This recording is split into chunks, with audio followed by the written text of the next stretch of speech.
Moin und herzlich willkommen auf unserem Distribution YouTube-Kanal.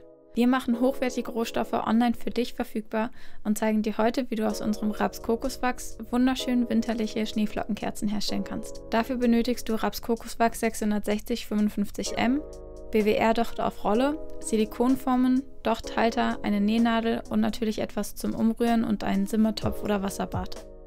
Als erstes lässt du das Wachs bei 60 bis 80 Grad schmelzen und rührst es zwischendurch langsam um. Währenddessen kannst du die Dochte vorbereiten, indem du sie zuschneidest und im flüssigen Wachs vorwachst. Dafür einfach den Docht in das flüssige Wachs halten, bis keine Luftbläschen mehr da sind und dann kurz gerade hinlegen, damit es antrocknen kann. Danach kannst du sie mit einer Nähnadel durch die Silikonform stechen und mit einem Dochthalter zentrieren.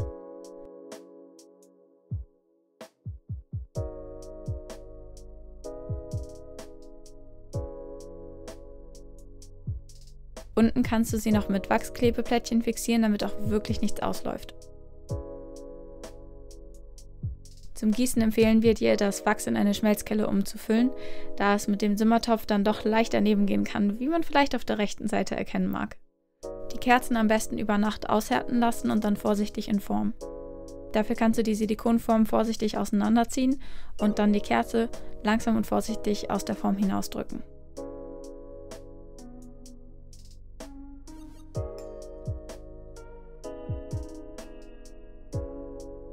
Dann brauchst du nur noch den Docht kürzen und schon ist deine Schneeflockenkerze fertig.